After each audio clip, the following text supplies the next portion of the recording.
My daughter thought my house was hers the moment she arrived with 2 movers and a stack of papers in her hand. "What time are you planning to leave, Mom?" she asked casually, like we were discussing grocery shopping instead of my entire life. I stared at her from the kitchen doorway, still holding the dish towel I'd been using to dry my coffee mug. For a second, I honestly thought I had misheard her. Then I noticed the men behind her. Large. Silent. Wearing moving company uniforms. And suddenly, my stomach turned cold. "I'm glad to have you here," I said softly. "Follow my story until the end, and comment the city you're watching from so I can see how far my story has reached." My daughter, Vanessa, smiled the way people smile when they think they've already won. The kind of smile that doesn't reach the eyes. "You said this place was getting too hard for you to manage," she continued, stepping inside without waiting for permission. "I found a nice senior apartment 20 minutes away. They even have bingo nights." One of the movers chuckled awkwardly behind her. I didn't answer. Because the truth was, I had never once said I wanted to leave my home. Not once. The house around us was quiet except for the ticking grandfather clock beside the staircase. My late husband Walter had restored that clock himself 30 years ago after finding it abandoned at an estate sale outside Columbus. He used to joke that the clock was older and more stubborn than both of us combined. Now the sound of it felt louder than usual. Tick, tick, tick. Vanessa walked farther into the foyer in her expensive beige coat and leather boots that probably cost more than my monthly electric bill. She looked completely comfortable giving orders inside the house her father had spent 42 years paying for. "This won't take long," she said brightly to the movers. "Most of her things are upstairs." Her things. Not my things. Not our memories. Just things. I watched her carefully as she pulled folded papers from her purse and placed them on the dining room table. Documents. Highlighted sections. Sticky notes. Prepared in advance. That was when I realized this wasn't an emotional outburst or some misunderstanding. My daughter had planned this. Carefully. Quietly. Possibly for months. "You could have called first," I finally said. Vanessa sighed dramatically, already irritated that I wasn't cooperating the way she expected. "Mom, we talked about this. You can't keep living alone in a 4-bedroom house at your age." "At my age," I repeated quietly. She softened her voice immediately, switching into the fake gentleness she used whenever she wanted something. "I'm only trying to help you." That sentence. I had learned over the years that those 6 words usually meant someone was about to take control of something that belonged to me. Walter used to notice it too. Especially near the end of his life. The last Thanksgiving before he died, Vanessa spent nearly 2 hours asking him questions about the deed, the mortgage, property taxes, and whether the house was fully paid off. At the time, I assumed she was trying to learn about finances. Walter hadn't looked convinced. After dinner, while I loaded the dishwasher, he leaned against the counter and quietly said, "Promise me something, Helen." I smiled at him. "What?" "If anything ever feels wrong after I'm gone, don't sign anything." At the time, I laughed. I thought he was being overly cautious. Now his words echoed through my chest so sharply it almost hurt to breathe. Vanessa walked into the living room and glanced around critically like a realtor inspecting a property before listing it online. "We'll probably need to renovate this space," she murmured mostly to herself. "Open up the wall maybe. More natural light." The living room. Walter's favorite room in the entire house.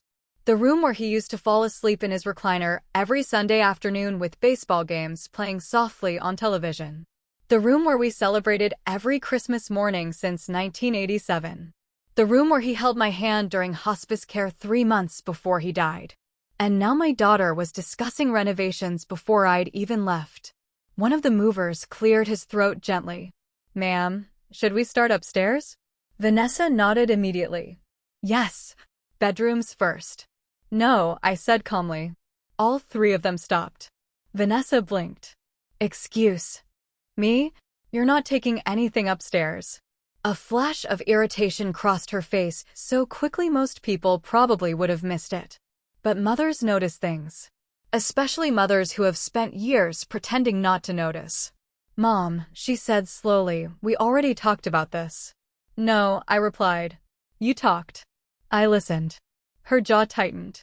For a moment, the polished daughter disappeared and I saw something underneath it. Something colder. More impatient. The same expression she used to make as a teenager whenever someone told her no. You can make this easy, she said quietly. Or unnecessarily difficult. The grandfather clock ticked again behind us. Outside, rain tapped softly against the windows. I folded the dish towel carefully and placed it on the counter. Then I looked directly at my daughter for the first time since she arrived. You seem very confident for someone standing in a house that doesn't belong to her. She actually laughed. A short, dismissive laugh. Mom, please. Dad left everything to you temporarily because he assumed I'd help manage things later. Temporarily. The words settled heavily between us. Walter had been dead for 14 months. 14 months since the hospital room. 14 months since I sat beside him listening to oxygen machines while snow fell outside the window. 14 months since Vanessa cried dramatically at the funeral while secretly asking the attorney about probate timelines 3 days later. At the time, grief blinded me. Now, looking back, I saw things differently. A lot differently.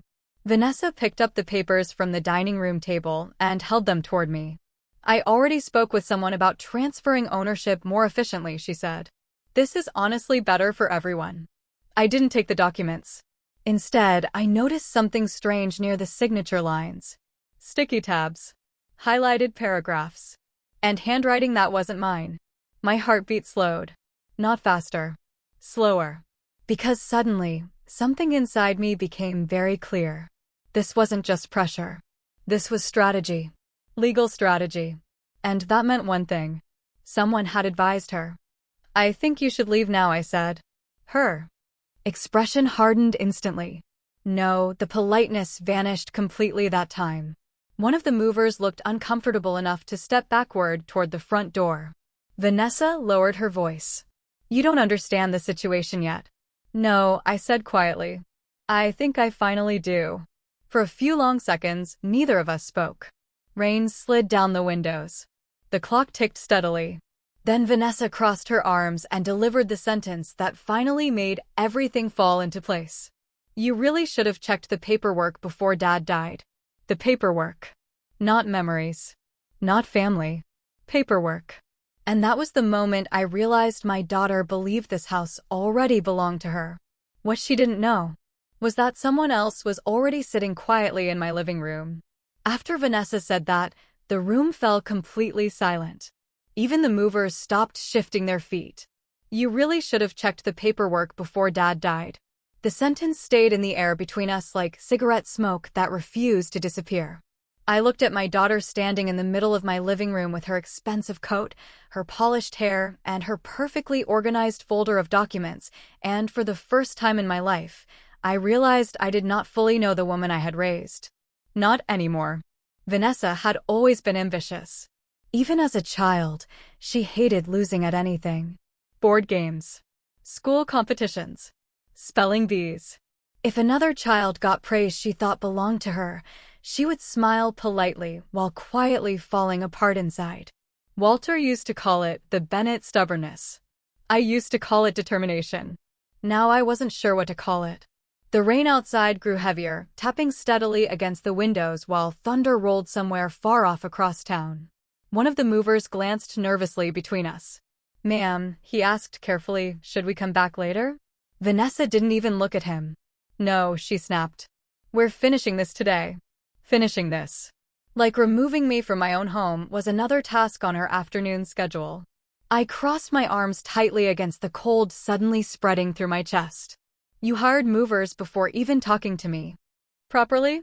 Vanessa let out an exhausted sigh like I was being unreasonable. Mom, I've been trying to talk to you. You ignore every realistic conversation about your future. My future. Yes. Her voice sharpened. This house is too much for one person. The stairs alone are dangerous. You barely leave anymore. You forget things. Forget things. That part landed differently. Carefully chosen. Deliberate. I noticed the way she emphasized it. As if she wanted witnesses hearing those words. The movers shifted awkwardly again. Suddenly, I remembered another conversation from 6 months earlier. Vanessa had come over with takeout containers and that same soft, concerned tone in her voice. Mom, have you ever thought about giving me access to your accounts? Just in case something happens. At the time, I thought she meant emergencies. Then came the questions about passwords. Then doctors. Then comments about memory loss. Little comments slipped gently into ordinary conversations. You already told me that story. You forgot your appointment last week. You seem confused lately. At first, I believed her.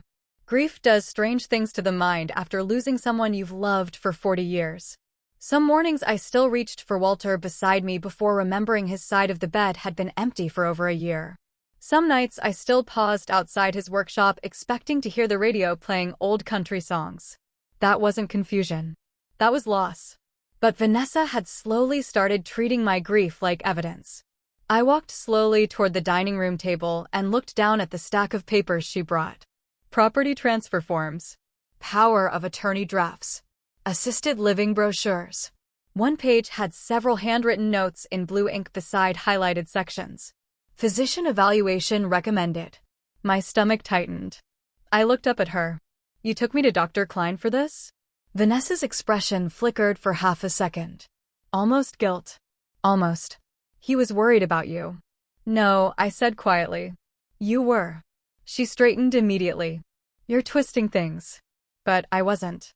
3 months ago, Vanessa insisted I see a new doctor after I forgot my grocery list in the car during a family lunch. One forgotten grocery list. That was all. Now standing here looking at legal paperwork spread across my dining table, I realized that appointment had never been about concern. It had been documentation. The rain kept falling. The grandfather clock ticked steadily behind us. And suddenly, memories started rearranging themselves inside my head. The endless questions about bills. The requests for signatures. The comments about aging. The sudden interest in Walter's estate paperwork. Even the way Vanessa stopped inviting me to certain family dinners recently. It might be too overwhelming for Mom. At the time, I thought she was protecting me. Now I wondered who she was really protecting. You think I'm incapable, I said softly. Vanessa rubbed her temples dramatically. I think you need help. No. You think I'm standing between you and this house. The younger mover looked down immediately after I said that. Because everyone in the room knew it was true. Vanessa laughed once, but there was no warmth in it. You always make everything emotional. Emotional. Another carefully chosen word. Not rational. Not practical. Emotional. I suddenly understood something terrifying. This conversation had probably been rehearsed. Not word for word maybe, but close. She had prepared herself for resistance. Prepared herself to sound calm while making me sound unstable. Walter would have noticed immediately. That thought hurt the most. Because my husband always saw people more clearly than I did. Especially family. Especially Vanessa. About 2 years before he died, we were sitting on the back porch watching the neighbors' fireworks on the 4th of July when he suddenly said something strange. If anything happens to me first, promise you won't let anybody pressure you out of this house. I laughed back then. Who would pressure me? Walter didn't answer immediately. He just kept staring at the sky while red sparks exploded above the trees. Then quietly he said, people change when property gets involved. I remember feeling offended at the time. Vanessa was our daughter. Our only child. The little girl who used to crawl into our bed during thunderstorms. The teenager who cried for 3 straight days after her first breakup. The woman who held my hand at Walter's funeral. Or at least I thought she had. Now, looking back, even the funeral felt different in my memory. Vanessa crying loudly beside the casket. Vanessa asking the attorney when probate would begin. Vanessa offering to help organize Walter's office before I was emotionally ready to enter it. So many moments I ignored because mothers are experts at protecting the image of their children, even when the truth is standing directly in front of them. The older mover cleared his throat gently. Miss, maybe this is more of a family discussion. Vanessa turned toward him sharply. No. My mother agreed to this already. I looked directly at him. No, I didn't. The room went still again.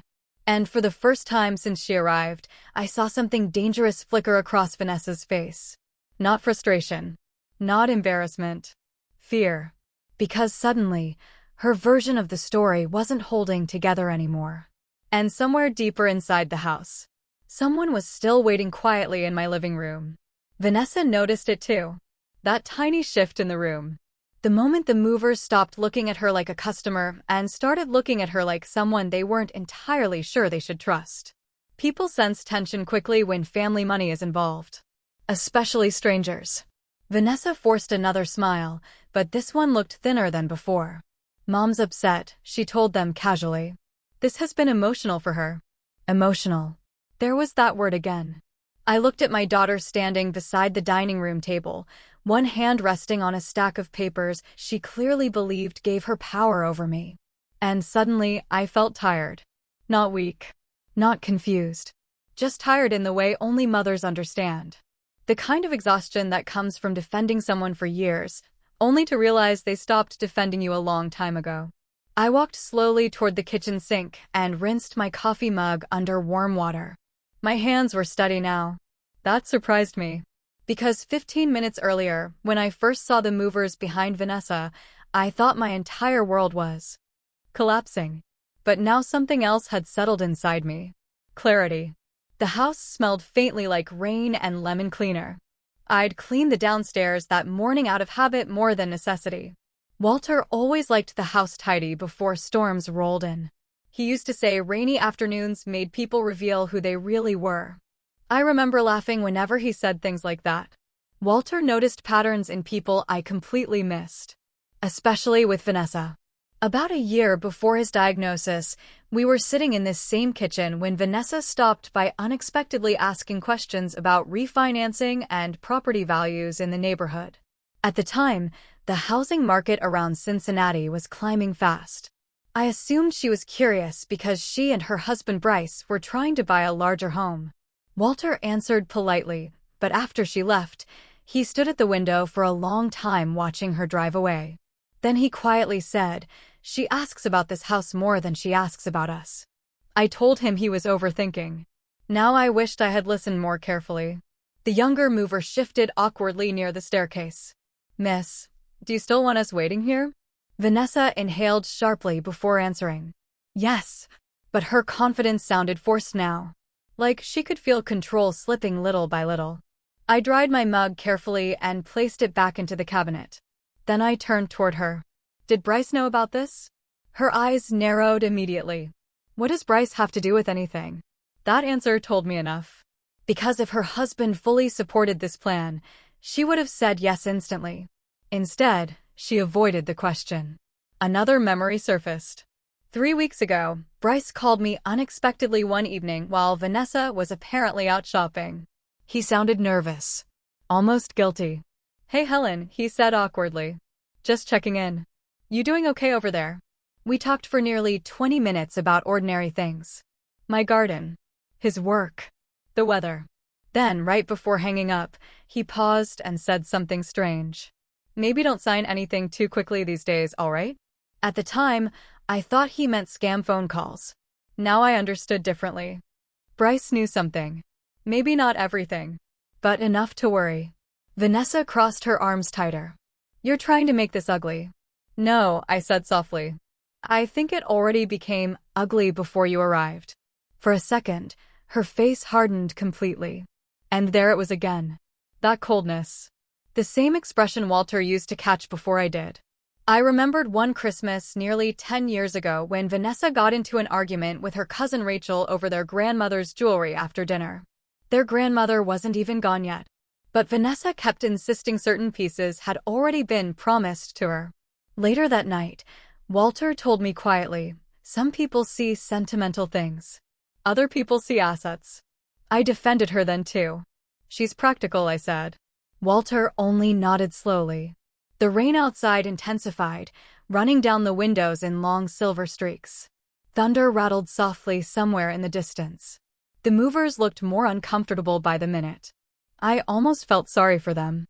They probably thought they were helping an elderly woman transition into a retirement apartment, not walking into a family ambush. Vanessa picked up the top document from the table and stepped closer to me. If you would just cooperate, this could all be settled peacefully. Peacefully. Such a strange word for what she was doing. I glanced down at the papers again. One line caught my attention this time. Temporary guardianship review. My chest tightened. Guardianship. Not assistance. Not support. Control. I looked back up slowly. You were trying to declare me incompetent. Vanessa immediately shook her head. No, that's not what this is. Then why would guardianship paperwork be sitting on my dining room table? Her mouth opened slightly, but no words came out right away. That silence answered more than any explanation could. The older mover took another quiet step backward toward the front door. I could almost see the regret on his face. Vanessa noticed it too. And suddenly her frustration started turning into panic. Mom, you're blowing this out of proportion. Am I? Yes. Her voice rose slightly. You've been isolated for months. You barely talk to anyone except church people and neighbors. Church people. Neighbors. She said it dismissively, but those people had checked on me more after Walter died than my own daughter had. Mrs. Delaney from next door brought soup every Sunday for nearly 2 months after the funeral. Pastor Reeves shoveled my driveway twice during winter without being asked. Meanwhile, Vanessa mostly called when paperwork was involved. Insurance. Accounts. Tax forms. The house. Always the house. I suddenly realized something else too. She never asked which room I slept in now. Never asked whether I still talked to Walter when the house got quiet at night. Never asked if grief still woke me at 3 in the morning. Because none of that mattered to her. Only ownership did. Vanessa took a deep breath and lowered her voice again. Mom, please. Don't embarrass yourself in front of strangers. That sentence finally broke something inside me. Not loudly. Not dramatically. Quietly. Because I understood exactly what she feared most. Not losing the house. Losing control of the story. I looked toward the living room entrance for just half a second. Vanessa followed my eyes automatically. And the moment she did, her entire expression changed. Vanessa turned toward the living room so quickly her hair brushed across her shoulder. For the first time since she arrived, she looked uncertain. Not scared yet, but unsettled. Her eyes narrowed slightly as she stared down the short hallway leading into the room Walter loved most. The room itself was quiet. Too quiet. The lamps were on, casting a soft golden light across the hardwood floors. Rain shadows moved faintly across the walls from the windows facing the backyard. From where I stood in the kitchen, I could see only part of the old leather recliner near the fireplace. And one polished black shoe beside it. Vanessa noticed it too. Her entire body stiffened. The younger mover glanced at me nervously. Ma'am, is someone else here? I folded my hands calmly in front of me. Yes. Vanessa looked back at me immediately. Who? Her voice came out sharper than she intended. Interesting. Because for someone so confident 15 minutes earlier, she suddenly sounded very worried. About who might be sitting inside my living room. I didn't answer right away. Instead, I walked slowly toward the hallway connecting the kitchen to the living room. The grandfather clock ticked steadily behind us. Tick, tick, tick. Every sound in the house suddenly felt louder. The rain. The floorboards. The movers breathing awkwardly near the staircase. Vanessa followed me halfway down the hallway before stopping. And just like that, another memory came rushing back, so clearly it almost hurt. Walter standing in this exact hallway 2 years earlier holding a folder against his chest. I had been carrying laundry upstairs when he called my name quietly. Helen. Something about his tone made me stop immediately. He rarely sounded nervous. What is it? I asked. Walter looked toward the living room to make sure Vanessa wasn't nearby before lowering his voice. If something happens to me before we update the estate paperwork, promise me you'll call Richard. Richard? I laughed softly. Your attorney friend? Walter nodded once. Don't trust anybody else with the house.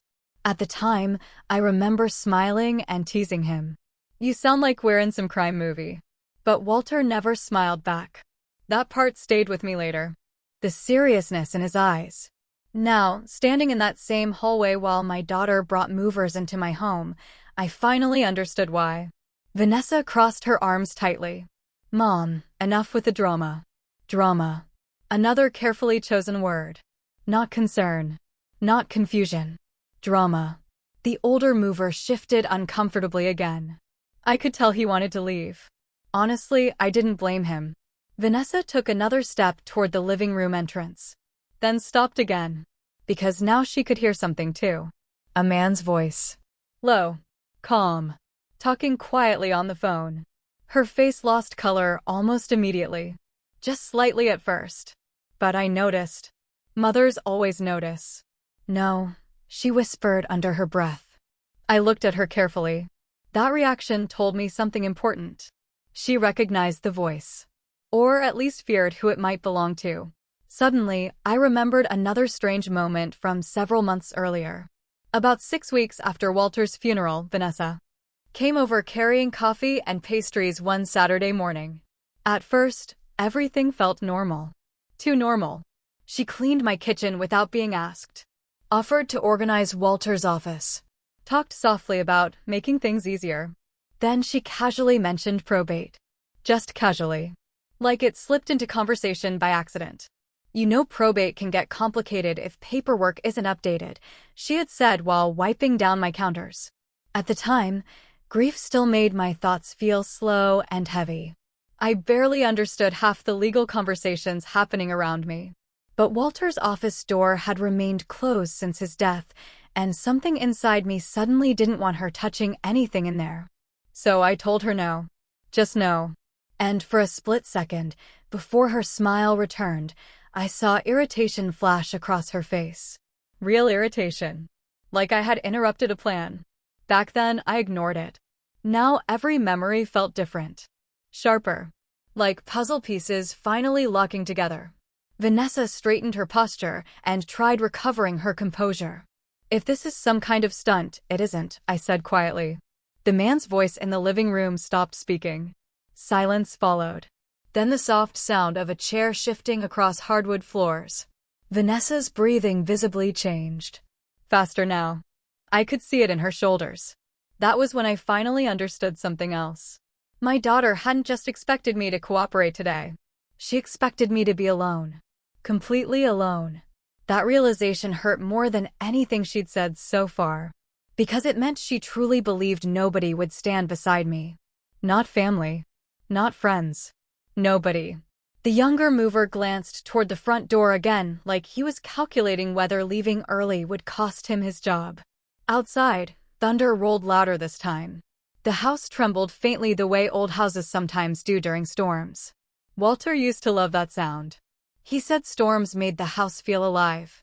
I swallowed hard at the memory. God, I missed him. Not just because he loved me. Because he saw things before I did. Especially when it came to people. Especially when it came to Vanessa. About a month before he died, Walter asked me something strange while we sat together in the hospital room late at night. Helen, if people start acting differently after I'm gone, promise me you won't ignore it. I remember squeezing his hand and telling him he was exhausted from medication. But now I realized he wasn't confused at all. He was warning me. The living room fell silent again. Then slowly, calmly, a man stepped into view near the fireplace. Gray suit. Silver hair. Leather briefcase in one hand. Vanessa immediately froze. Actually froze. Her mouth parted slightly, but no words came out. The color drained from her face so fast even the movers noticed. And, in that exact moment, I finally understood just how much my daughter had been hiding from me all along. Richard? Vanessa whispered. The man standing near the fireplace adjusted his glasses calmly before closing the leather folder in his hands. Good afternoon, Vanessa. His voice stayed perfectly even. Professional. Controlled. Which somehow made the fear on my daughter's face look even worse. Richard Lawson had been Walter's attorney for almost 30 years.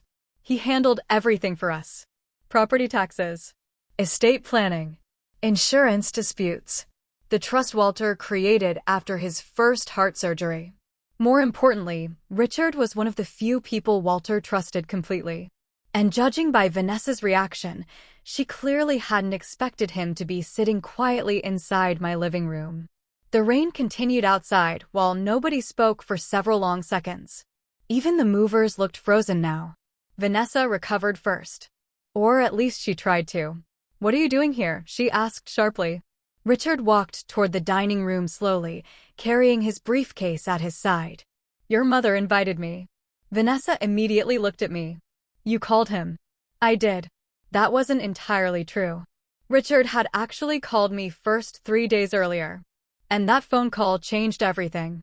I still remember standing in my kitchen Tuesday morning staring at a sink full of dishes when my phone rang unexpectedly. Richard's voice sounded unusually serious. "Helen, I need to ask you something important." My stomach tightened immediately. "What is it?" There was a pause. Then he asked quietly, "Has Vanessa asked you to sign anything recently?" At the time, I felt confused more than alarmed. "Some papers here and there," I answered. "Why?" Another pause. Longer this time. Then Richard said something that made my blood run cold. "Because someone contacted the county records office attempting to discuss ownership transfer options regarding your property." I remember gripping the kitchen counter so hard my knuckles hurt. "Ownership transfer?" "Yes. But Walter left the house to me." "He did," Richard replied carefully. "Which is why I found the inquiry concerning." Concerning. Such a polite word for betrayal. At first, I defended Vanessa automatically. There must be some misunderstanding. Richard stayed quiet for a moment before speaking again. "Helen, I strongly suggest you do not sign anything until I personally review it." That was the beginning. The moment everything inside me started shifting. Now, standing in my dining room watching my daughter stare at Walter's attorney like she'd seen a ghost, I realized how much deeper this situation truly went. Vanessa forced a nervous laugh. "This is ridiculous." Richard calmly set his briefcase on the table beside her paperwork. "Actually," he said softly, "attempting to pressure an elderly homeowner into signing transfer documents under questionable competency claims can become very serious." The younger mover quietly muttered, "Jesus," under his breath. Vanessa turned toward him immediately. "Stay out of this." But her voice cracked slightly that time. Fear. Real fear now. I noticed her hands trembling for the first time since she arrived. Richard opened his folder carefully. Inside were copies of legal documents, highlighted notes, county filings, and something else. A familiar cream-colored envelope with Walter's handwriting across the front. My chest tightened instantly. I hadn't seen that envelope in over a year. Walter's writing. Strong. Neat. Steady. Seeing it again suddenly made me miss him so badly, I had to grip the back of a dining chair to steady myself. Vanessa saw the envelope too. And the moment she did, her face lost even more color. "Where did you get that?" she asked quietly. Richard looked directly at her. "Your father gave it to me before he passed away." The room fell silent again. Walter. Even now, somehow, he was still protecting me. I felt tears sting briefly behind my eyes, but I forced them back. Vanessa crossed her arms defensively. "This is insane. I'm trying to help my mother." Richard nodded slightly. "Then perhaps you can explain why preliminary guardianship paperwork was being prepared before any medical determination had been made." Vanessa's expression hardened immediately. "She's been forgetting things." I almost laughed hearing that. One forgotten grocery list. One missed dentist appointment after my husband died. That was the evidence my daughter planned to use against me. Richard closed the folder slowly. "Grief is not legal incompetence, Vanessa." Her jaw tightened. "You don't know what it's been like dealing with her. Dealing with me. Not loving me. Not helping me. Dealing with me." That hurt more than I expected. Because somewhere along the way, my daughter had stopped seeing me as her mother. I had become an obstacle. A problem standing between her and something she wanted. The house. Always the house. The older mover finally stepped forward awkwardly. "Miss, I think maybe we should go." Vanessa spun toward him instantly. No, but the confidence was gone now. Completely gone. The younger mover avoided eye contact entirely. I could tell both men were deeply uncomfortable. Honestly, I felt sorry for them. They signed up to move furniture, not witness a family collapse. Richard removed another document from the folder and slid it gently across the dining room table toward me. Helen, he said quietly, I think it's time you saw this. My hands trembled slightly as I picked up the paper. Trust amendment. Signed 8 months before Walter died. I looked up slowly. What is this? Richard's voice softened. It's the reason your daughter cannot legally force you out of this home. Vanessa stepped forward immediately. That's not finalized. Richard looked at her calmly. It was finalized in front of 2 witnesses and filed appropriately. No, she snapped. Dad said she stopped herself too. Late. Richard's eyes sharpened instantly. What exactly did your father say, Vanessa? Silence. Heavy silence. Outside, thunder cracked loudly across the neighborhood. Vanessa looked trapped now. Not angry. Not superior. Trapped. And suddenly I realized something terrifying. This wasn't the first legal conversation she'd had about my house. Not even close. Richard turned toward me again. Helen, there are several things your husband wanted you to know. My stomach dropped. Because something in his voice told me the betrayal was much bigger than I had imagined. I stared at Richard across the dining room table while the storm rattled softly against the windows. There are several things your husband wanted you to know. The sentence settled heavily in my chest. Walter had been gone for 14 months. 14 months of silence. 14 months of grief so thick some mornings I could barely think clearly enough to make coffee. And now suddenly, pieces of him were returning through legal folders and sealed envelopes. Vanessa stepped forward quickly. This is inappropriate. Richard didn't even look at her. No, he replied calmly. What's inappropriate is attempting to manipulate estate transfers before probate protections expire. The younger mover quietly muttered, we should seriously leave, to the older one. Neither of them touched a single box. Vanessa looked furious now, but underneath the anger was something much uglier. Panic. I could see it spreading through her little by little. Because whatever version of events she had prepared in her head, it clearly wasn't unfolding the way she expected. Richard opened the cream-colored envelope carefully and removed several folded pages. Walter's handwriting covered every line. Seeing it nearly broke me. My husband had beautiful handwriting. Slow and careful. The kind taught in schools back when penmanship still mattered. I suddenly remembered sitting beside him at the kitchen table decades ago while he balanced bills late at night after Vanessa went to bed. He always wrote everything down neatly. Every payment. Every plan. Every promise. Richard handed me the first page gently. Helen, he said softly, Walter asked me to wait until I believed it was absolutely necessary. My fingers trembled slightly as I unfolded the paper. And there he was again. Walter. In ink. If you are reading this, then something has already gone wrong. I had to stop for a moment because my vision blurred instantly. Not from shock. From missing him.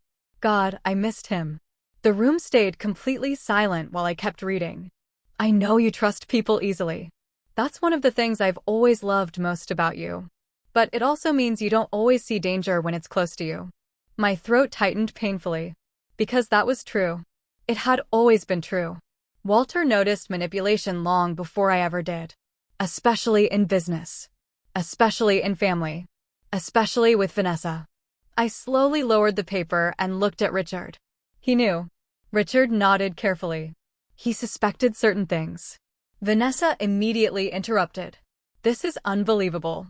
Her voice sounded strained now. Too loud. Too defensive. Richard finally turned toward her directly. Your father became concerned after several financial inquiries were made without Helen's knowledge. Vanessa crossed her arms tightly. I was trying to prepare for the future. No, Richard replied calmly. You were attempting to position yourself for control. That word hit hard. Control. Not care. Not protection. Control. I looked back down at Walter's letter. 3 months before my surgery, Vanessa contacted me privately asking questions about transfer procedures and competency clauses. At first, I hoped she was simply being cautious. But then she asked whether the trust could be challenged if you became emotionally unstable after my death. Emotionally unstable. I closed my eyes briefly. My own daughter had discussed legal strategies connected to my grief before Walter was even gone. The realization made me feel cold all over. Vanessa stepped closer to the table. You don't understand context. Richard's expression remained perfectly still. Then please explain the preliminary guardianship consultation. Silence. Vanessa said nothing. That silence answered everything. The older mover finally spoke up carefully. Miss, we really weren't told any of this. Vanessa snapped toward him immediately.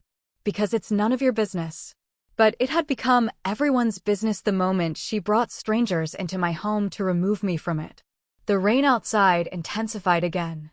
Water streaked down the dining room windows while thunder rolled low across the neighborhood. The house suddenly felt smaller somehow. Heavy with memories. Heavy with truth. I kept reading Walter's letter.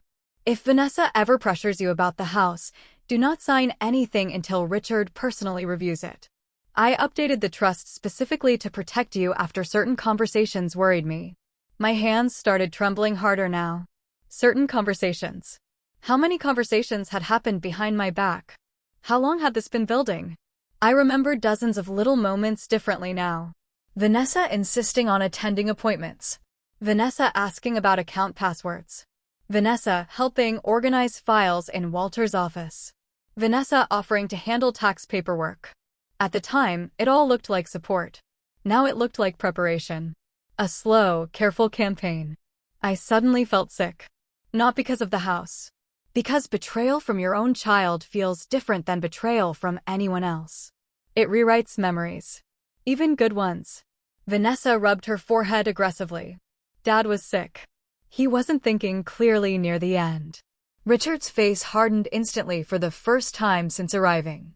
That is categorically false. Vanessa looked stunned by the sharpness in his tone. Richard continued calmly, but colder now. Walter Bennett reviewed every amendment personally. In detail. Multiple times. Then he reached into the folder again and removed another document. This, he said quietly, is the final trust amendment. He slid it across the table toward me. I stared at the words near the bottom of the page. Irrevocable Residential Protection Clause. I looked up slowly. What does that mean? Richard folded his hands calmly. It means nobody can remove you from this property without your direct consent while you are mentally competent. Vanessa's face drained completely. No, she whispered. Richard continued. And according to your latest medical evaluation, Helen is fully competent. That was when I finally understood why Vanessa had pushed so hard for new doctors. New evaluations. New paperwork. She had been trying to create a different result. A different narrative. One where I looked weak enough to lose control of my own life. The younger mover quietly backed closer toward the front door again. Honestly, I think he was afraid someone might call the police. Vanessa suddenly looked at me again, and for a brief second, I saw something unexpected in her expression. Not hatred. Desperation. Like someone watching years of planning collapse in real time. And somehow, that hurt almost as much as the betrayal itself. Vanessa looked smaller suddenly. Not physically, but emotionally. Like the version of herself she carefully presented to the world had started cracking apart right there in my dining room. The storm outside continued rolling across the neighborhood, rain striking the windows in uneven bursts while thunder echoed far off in the distance. Nobody moved. Nobody spoke. Even the movers seemed trapped between wanting to leave and not wanting to interrupt whatever this had become. I slowly folded Walter's letter and held it carefully against my chest. For a moment, I could almost hear his voice again. Calm. Steady. Protective. Walter had always been the kind of man who prepared quietly. He never panicked. Never raised his voice unnecessarily. If something worried him, he handled it before it became dangerous.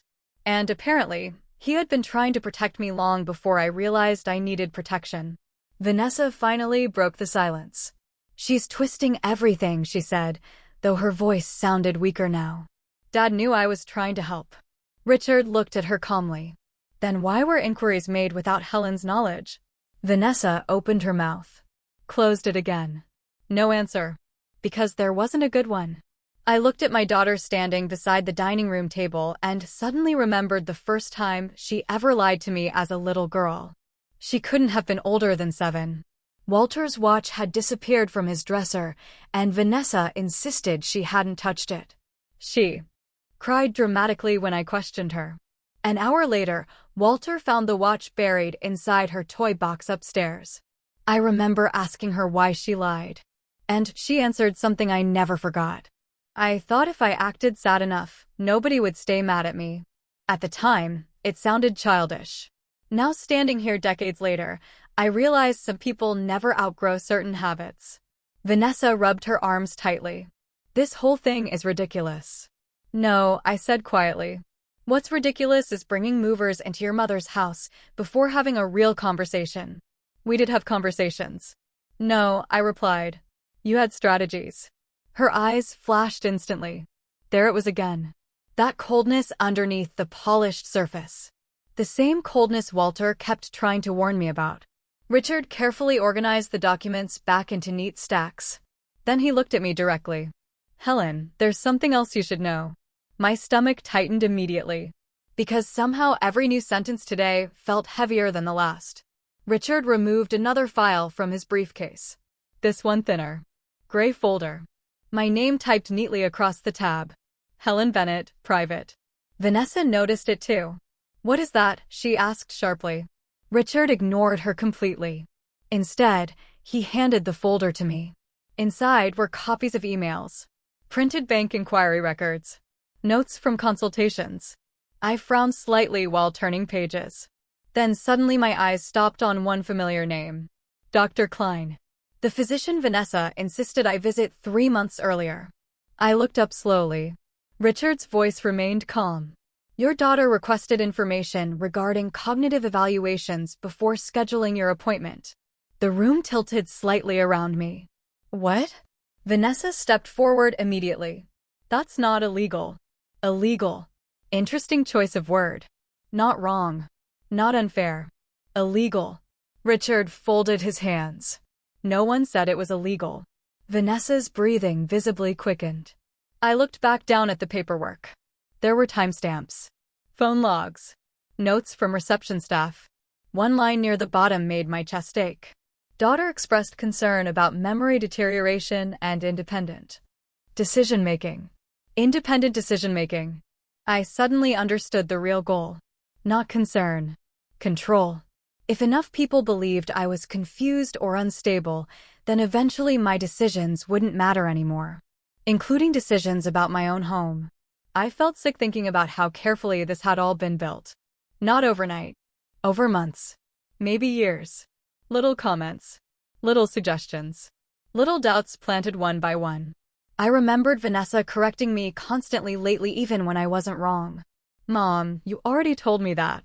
No, Mom. That happened last Tuesday, not Thursday. You seem tired. You seem forgetful. At first, I thought she was helping me. Now I wondered how much of it had been intentional. The older mover quietly removed his company hat and held it awkwardly against his chest. Honestly, I think he felt ashamed just standing there. Vanessa noticed the shift in the room too. People no longer looked at her like a caring daughter. They looked at her like someone capable of something ugly. And she hated that.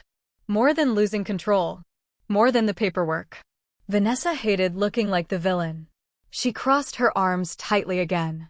You're all acting like I committed some horrible crime. Richard finally answered her directly. No. We're acting like someone attempted to pressure a grieving widow into surrendering control of her home. The word widow hit harder than I expected. Because suddenly I remembered exactly how lonely I had been after Walter died. The silence in the house. The empty chair at breakfast. The way grief made even small decisions feel exhausting. And during all of that, my daughter had apparently been building a legal strategy around my vulnerability. I sat down slowly at the dining room table because my legs suddenly felt weak. Not from confusion. From heartbreak. That kind of pain settles differently when it comes from your own child. Vanessa saw me sit down and immediately softened her voice again. Mom, that voice. Gentle. Careful. The same voice she used as a teenager whenever she got caught doing something wrong. I was worried about you, she whispered. I looked up at her for a long moment, then quietly asked. The question I think I had been avoiding all day. Were you ever going to tell me the truth? Vanessa froze. Completely froze. Because for the first time since arriving, there was no version of the story left that could make her look innocent anymore. Vanessa didn't answer my question. She just stood there in the middle of my dining room while rain battered the windows behind her and Walter's attorney calmly waited beside the table. That silence told me more than words ever could. Because innocent people usually explain themselves quickly. Guilty people calculate. And my daughter was calculating. I could see it happening behind her eyes. Trying to decide what I knew. Trying to decide what Richard knew. Trying to decide whether she could still regain control of the situation. For the first time all afternoon, I stopped feeling afraid of her. That surprised me. A few hours earlier, when she arrived with movers and paperwork, I felt cornered inside my own home. Now something had changed. Not outside. Inside me. The fear was slowly being replaced by clarity. Richard quietly gathered several documents into neat stacks while Vanessa paced near the dining room windows. She suddenly looked restless. Agitated. Like someone trapped in a story they no longer controlled. Finally, she stopped pacing and looked directly at me. Mom, I never wanted this to happen like this. Like this. Interesting wording. Not, I didn't want this to happen. But, I didn't want it to happen like this. Meaning the plan itself had been real all along. Only the exposure had gone wrong. I looked down at Walter's letter again. My husband knew. At least partially. And somehow that realization both comforted and devastated me at the same time. Comforted me because I wasn't imagining things. Devastated me because Walter carried those concerns silently while battling cancer. I remembered one night near the end of his treatment when we sat together in the living room listening to rain almost exactly like this. Walter had become very quiet during those final months. Not withdrawn. Just thoughtful. Careful. At one point he stared toward the staircase for a long time before asking softly if something ever felt wrong after I'm gone. Would you trust yourself enough to act? I laughed gently back then. Walter, you talk like I'm going to be fighting off criminals. He smiled faintly. But now I realized something terrible. He wasn't joking. Vanessa interrupted my thoughts suddenly. You're acting like I'm some monster. Her voice sounded fragile now. Almost desperate. I looked at her for a long moment before answering. No, I said quietly. I think you convinced yourself this was reasonable. That hit harder than yelling would have. I could see it in her face immediately. Because people can live with anger. What they struggle with is being seen clearly. The older mover finally stepped forward awkwardly. Miss, we should probably leave. Vanessa turned sharply toward him. No one is leaving. But her authority was disappearing by the minute. Even strangers could feel it. Richard closed another folder calmly. I think they should leave, Vanessa. She looked at him bitterly. You've always hated me. Richard actually looked surprised by that. No, he replied evenly. I've simply spent 30 years watching your father protect this family. Family. That word hung painfully in the room. Because families are supposed to feel safe. And mine suddenly didn't. The younger mover quietly set his clipboard near the front door like he wanted absolutely no connection to whatever legal disaster this was becoming. Honestly, I couldn't blame him. Vanessa rubbed both hands across her face. You don't understand the pressure Bryce and I have been under. There it was. Finally. A crack in the story. Richard remained silent, but I noticed the slight shift in his expression. He had been waiting for honesty. Even partial honesty. I looked carefully at my daughter. What pressure? She hesitated too long. Then finally said, the business hasn't been doing well. I blinked slowly. Bryce owned a small construction company outside Cincinnati. Nothing huge, but successful enough that they lived comfortably for years. Or at least that's what I thought. Vanessa crossed her arms again. We've had setbacks. Setbacks. Another carefully selected word. Not debt. Not trouble. Setbacks. I suddenly remembered Bryce's nervous phone call weeks earlier. The warning in his voice. Maybe he wasn't warning me because he supported Vanessa.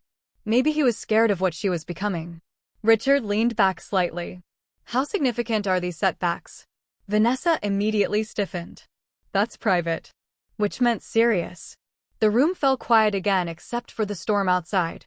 And, suddenly, for the first time all day, I saw something underneath my daughter's manipulation. Fear. Real fear. Not fear of losing me. Fear of losing stability. Money. Status. Control. I thought back to the last Christmas before Walter died. Vanessa seemed distracted the entire evening. Bryce barely spoke during dinner. They left earlier than usual after some whispered argument in the kitchen.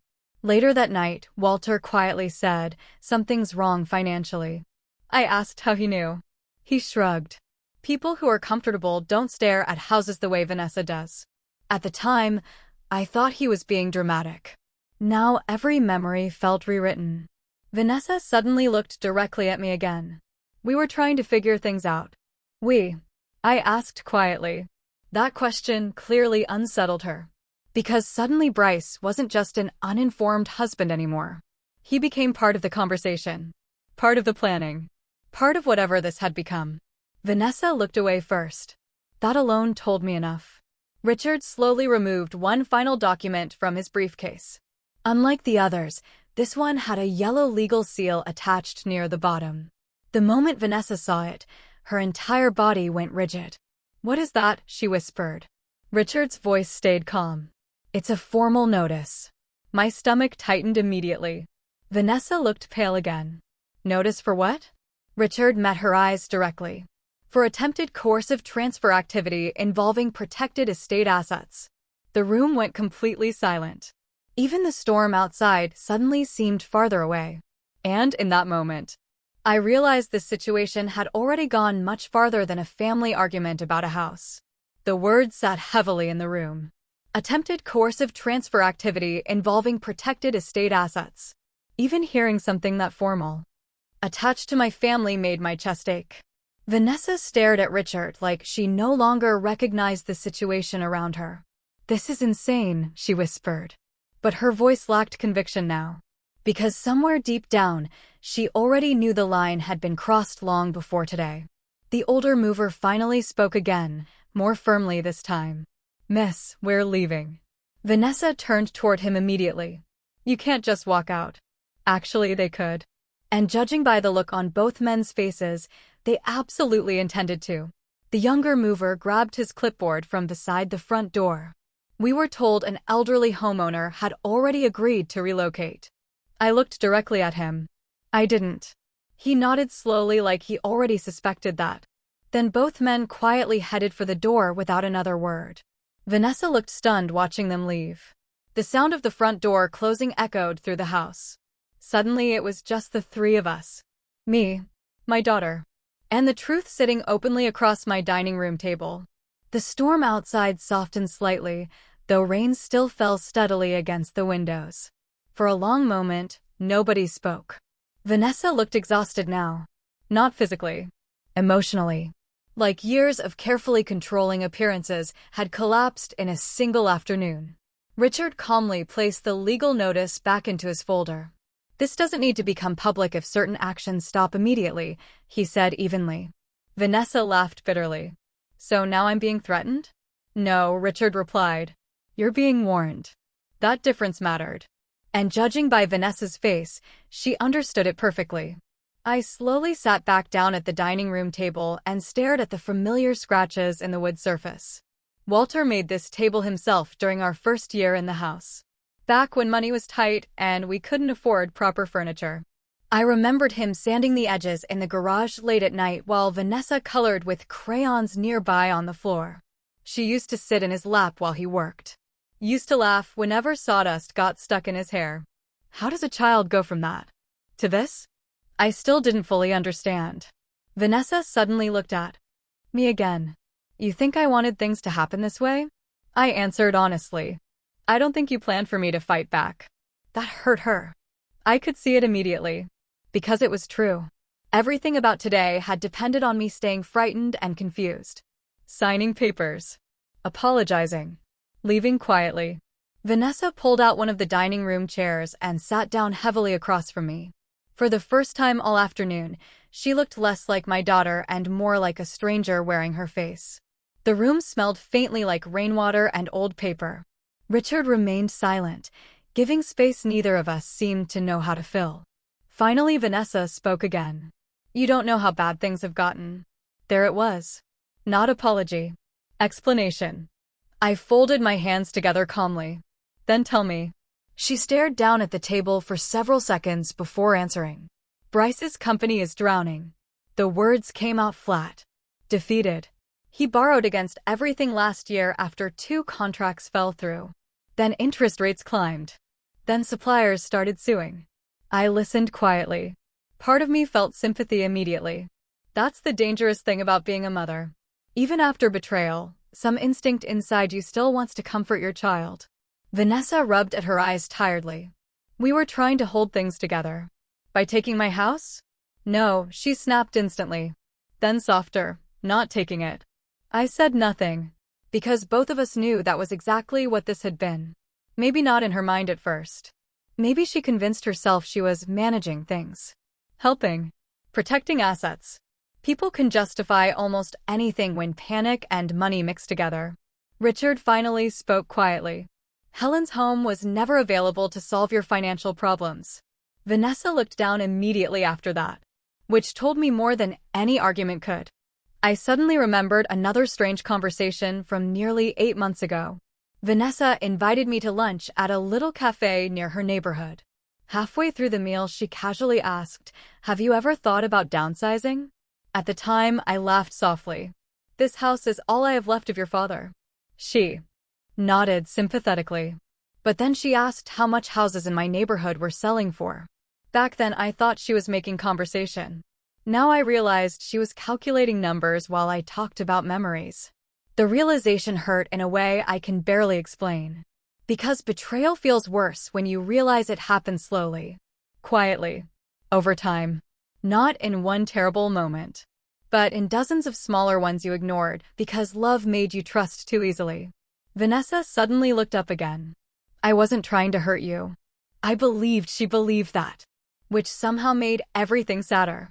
Because by the end, she had stopped seeing me as a person entirely. I became paperwork. Equity. A solution. Richard glanced at me carefully before speaking. Helen, there's one final issue we need to address.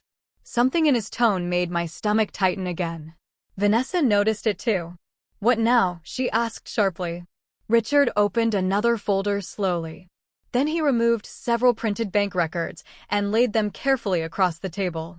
The moment Vanessa saw them, all the color disappeared from her face again. Completely. And this time, even I became afraid of what I was about to learn. Vanessa stared at the bank records like they might somehow rearrange themselves if she looked long enough. Her lips parted slightly, then closed again. The room had become so quiet I could hear the soft hum of the refrigerator from the kitchen. Richard laid the papers neatly across the dining room table between us. Before Walter passed, he said calmly, he instructed me to monitor several financial accounts connected to the estate. Vanessa immediately shook her head. You had no right. I had every legal right, Richard interrupted evenly. As trustee. Trustee. Another word Walter had quietly put into place while I was still believing our daughter would always protect me. I looked down at the paperwork. Bank transfers. Loan activity. Credit records. Several pages stamped with overdue notices. Most of it meant very little to me at first glance. But one detail stood out immediately. My name, attached to a line of attempted collateral inquiry. I frowned slowly. What is this? Richard looked directly at me before answering. 3 months ago, an inquiry was made about whether your residence could be leveraged against existing private business debt. The room tilted slightly around me. Leveraged. Debt. Business. I looked at Vanessa carefully. You tried to use my house for collateral? No, she answered too quickly. It wasn't finalized. Not finalized. Again, not denial. Just technical correction. That told me everything. I suddenly felt exhausted in a way I'd never experienced before. Not physically. Emotionally. Because there's a particular kind of heartbreak that comes when you realize someone you love slowly stopped seeing boundaries where you still saw trust. Vanessa stood abruptly from the table and began pacing again. You don't understand what was happening, she snapped. Bryce was desperate. I stayed quiet. She kept pacing. He thought he could save the company if we got through one more quarter. We? I asked softly. Vanessa stopped moving. For a moment, she looked almost ashamed. Then the defensiveness returned. Yes, we. The rain outside had softened now into a steady drizzle. Water slid slowly down the windows while gray afternoon light filled the dining room. I looked at my daughter and suddenly remembered the first house she and Bryce bought after getting married. Tiny little place outside Mason. Bad plumbing. Crooked kitchen cabinets. Walter spent nearly every weekend there for months helping Bryce repair things. New flooring. Electrical work. Even roofing repairs one summer during 90-degree heat. He never complained once. Not once. Because that's what family does when they love each other. And now somehow, years later, the house Walter built for us had become a financial solution sitting on a spreadsheet. I looked back down at the records. One page near the bottom caught my attention. A consulting fee paid to a legal services group I didn't recognize. I pointed at it. What's this? Vanessa's expression changed immediately. Richard answered first. A private elder asset transition consultant. The title itself sounded cold. Corporate. Detached. Like something designed to sound professional instead of predatory. I looked at him slowly. What does that mean? Richard folded his hands together. It means someone was receiving advice on how to transfer property ownership from elderly individuals under competency review. My chest tightened so sharply it almost hurt to breathe. Vanessa immediately stepped forward. It sounds worse than it is. Worse than it is. That sentence nearly made me laugh. Because what exactly was the better version of this story supposed to be? That my daughter only partially planned to pressure me into surrendering my home? That she only researched legal pathways to control my property because she felt stressed? I suddenly realized something painful. Vanessa had probably spent so long justifying her behavior to herself that she no longer understood how horrifying it sounded to everyone else. Richard turned another page toward me quietly. This consultation occurred 2 weeks before the appointment with Dr. Klein. I stared at the date, then at Vanessa, then back at the date again. Everything lined up. The doctor visits. The comments about memory loss. The pressure. The paperwork. It wasn't random. It was coordinated. Slowly. Carefully. And all of it built around one assumption. That eventually I would become weak enough to stop fighting back. I suddenly remembered one conversation from years earlier after my own mother passed away. Vanessa had been helping me sort through old family boxes in the attic when she casually asked, "Do you think old people realize when others start making decisions for them?" At the time, I answered without thinking. I hope someone would stop it if it happened. I still remember Vanessa looking strangely thoughtful after I said that. Now the memory made my stomach turn. Richard quietly closed one section of the folder. There's more. Those 2 words frightened me more than anything else today. Because every new truth somehow felt heavier than the last. Vanessa looked panicked now. Actual panic. "Richard," she said sharply, "this has gone far enough." "No," he replied calmly. "It hasn't." Then he removed a final document from the bottom of the folder. Unlike the others, this one carried an official county seal. My heart immediately started pounding harder. Richard slid the paper slowly across the table toward me. I looked down. Fraud inquiry notification. My hands went cold instantly. I looked up at him. "What is this?" Richard's expression remained steady, but there was sadness in his eyes now. "Last month," he said quietly, "someone attempted to obtain preliminary access authority using incomplete competency documentation connected to your estate." The room went completely silent. I turned slowly toward Vanessa. She looked absolutely terrified now. Not defensive. Not angry. Terrified. And in that moment, I realized my daughter hadn't just crossed emotional boundaries. She may have crossed legal ones too. I looked at my daughter across the dining room table and barely recognized her anymore. Vanessa stood completely still, staring at the fraud inquiry notice like the paper itself might destroy her life. Maybe it already had. The rain outside slowed to a light drizzle now. The storm was moving farther east, leaving the house wrapped in that strange quiet that comes after heavy weather. Nobody spoke for several seconds. Then finally Vanessa whispered, "I didn't file anything." Her voice sounded smaller than I'd ever heard it. Richard remained calm. The inquiry originated from a legal representative connected to your consultation group. Vanessa shook her head immediately. I never told them to do that. But even she didn't sound fully convinced. Because once people start dangerous processes, they often lose control over how far those processes go. I stared at the paperwork again. Fraud inquiry notification. My name, my home, my daughter, all sitting together on a single piece of paper. If Walter were alive, I honestly think it would have broken his heart. Not because of the house. Because of what fear and money had done to our family. Vanessa suddenly sat down heavily in the chair across from me and covered her face with both hands. For the first time all afternoon, she looked exhausted instead of defensive. I watched her quietly. And, despite everything, part of me still saw the little girl who used to wait by the front window every evening for Walter to come home from work. The little girl who cried when birds hit the kitchen window. The little girl who once made me a birthday card out of notebook paper because we couldn't afford store-bought ones that year. That's the cruel thing about motherhood. Even after betrayal, memories refuse to disappear. Richard carefully closed the folder in front of him. Helen, he said gently, you should know no transfer occurred. Your home remains fully protected. Protected.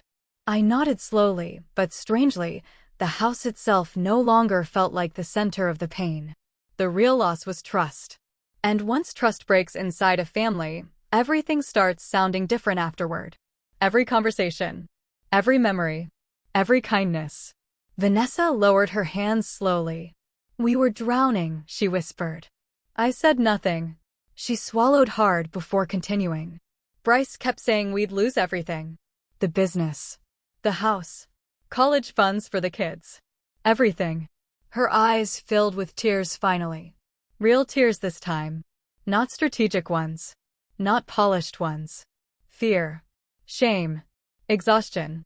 I believed those tears. And somehow that made the situation even sadder. Because I realized she probably hadn't started this as some evil mastermind. It started with pressure. Bills. Panic. Desperation. Then slowly, little compromises became bigger ones. One consultation.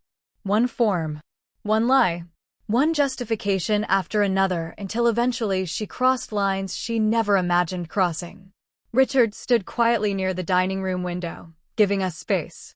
Outside, wet leaves clung to the driveway where the mover's truck had been parked earlier. The house suddenly felt older somehow. Heavy with everything it had witnessed today. I looked at Vanessa carefully. Did you ever stop to think what this would have done to me? She closed her eyes briefly. I told myself you'd be happier somewhere smaller.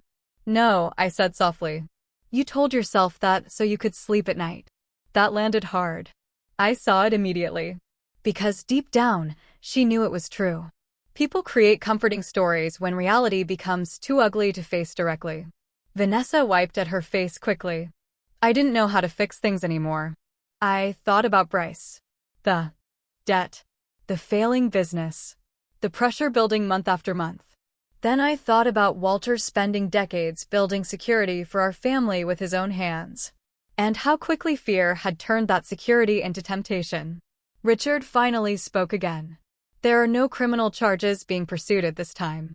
Vanessa looked up immediately. Shock crossed her face. Then relief. Huge relief.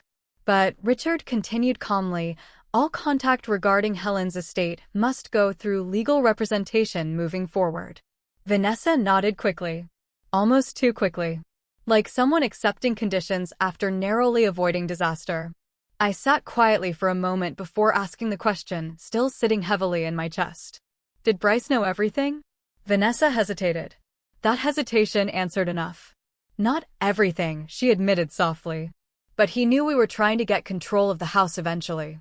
Eventually. There was that word again. Meaning today wasn't supposed to happen yet. Meaning this plan had likely been growing for a very long time. I leaned back slowly in my chair and looked around the dining room. Walter's table. Walter's clock. Walter's house. Every corner filled with pieces of a life we spent 42 years building together.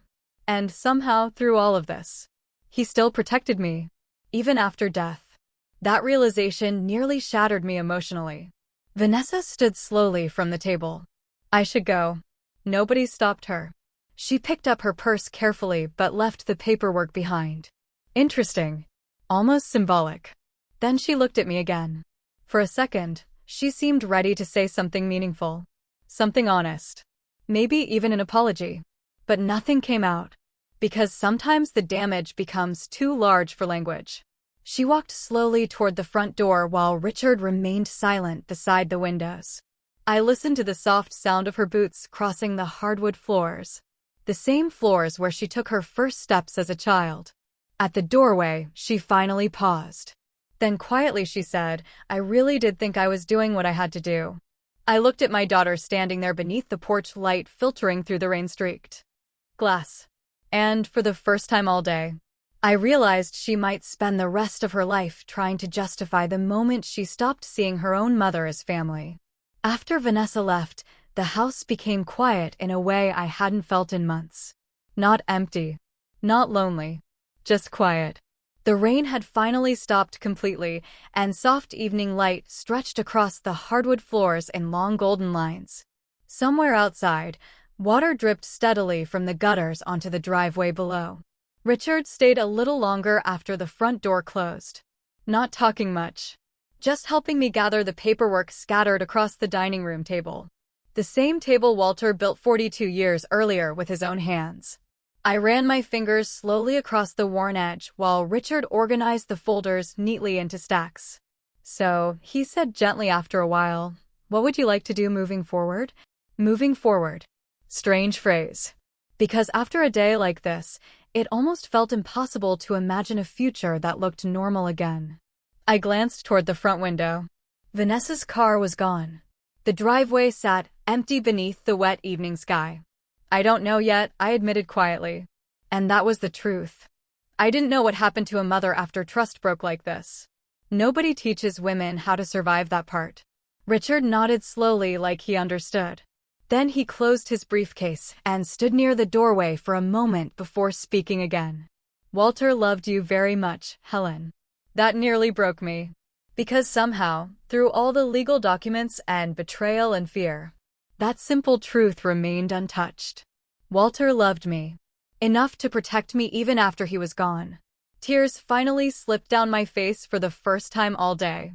Not loud tears. Just quiet ones. The kind that come when your body realizes the danger has finally passed. Richard gently rested his hand against my shoulder. "He knew you'd survive this." I looked up at him. "How?" A faint smile crossed his face. "Because he knew you better than anyone." After he left, I locked the front door slowly and stood alone in the foyer listening to the grandfather clock tick beside the staircase. Tick, tick, tick. The same sound that filled the house while Vanessa stood here earlier believing she had already won. I walked room by room through the downstairs that evening. The living room. The kitchen. Walter's workshop. Everything looked exactly the same. But somehow I didn't. That's the strange thing about betrayal. It changes the shape of memory. I paused beside Walter's recliner near the fireplace and rested my hand against the worn leather armrest. I could almost see him sitting there again with his reading glasses slipping down his nose while baseball games played softly in the background. God, I missed him. But for the first time since his death, the grief felt different somehow. Less helpless. More grounded. Because now I understood something clearly. Walter never doubted my strength. Only my willingness to see people honestly. I sat quietly in his chair and looked around the living room. The room Vanessa planned to renovate. The room where she imagined knocking down walls and increasing property value. But she never understood what the house actually was. It wasn't square footage. It wasn't equity. It wasn't collateral. It was 42 years of ordinary love stitched carefully into walls and floors and memories. Birthday dinners. Christmas mornings. Hospital recoveries. Late-night arguments that ended in forgiveness. Sunday coffee. Walter singing badly while fixing cabinet hinges. A life. That's what she almost took. Not a house. A life. A few days later, Vanessa called. I stared at her name on my phone for a long time before answering. Her voice sounded exhausted. Smaller somehow. Mom? I stayed quiet. Then she softly asked, "How are you?" Such a simple question. But it arrived months too late. "I'm all right," I answered calmly. There was a long silence after that. Finally, she whispered, "I'm sorry." Real apology this time. No explanations. No strategies. No paperwork. Just sorrow. I closed my eyes briefly. Part of me wanted to protect her from the consequences of what she'd done. That instinct never fully leaves mothers. But another part of me finally understood something important. Love without boundaries eventually becomes permission. And I couldn't give that permission anymore. "I love you," I told her quietly. "But things have to change now." She cried softly after hearing that. Not dramatically. Just tired. Human. And for the first time in a very long while, she sounded less like a woman chasing control, and more like someone finally forced to face herself honestly. We still speak now. Carefully. Slowly. Some wounds heal differently than others. Bryce eventually sold part of the business. They downsized to a smaller home outside Dayton. From what I hear, life became humbler for them after everything collapsed. Maybe that's not entirely a bad thing. As for me, I stayed exactly where Walter wanted me to stay. Home. Every morning, I still drink coffee beside the kitchen window while the neighborhood wakes up around me. I still hear the grandfather clock ticking through the hallway. I still talk to Walter sometimes when the house gets quiet at night. And every once in a while, I remember the moment Vanessa opened that living room door and froze when she saw Richard sitting there waiting. At first, I thought that moment saved my house. But I understand now. It actually saved me. Because sometimes growing older means learning the painful difference between being loved and simply being needed. And the house my husband built with his own hands protected me exactly the way he promised it always would.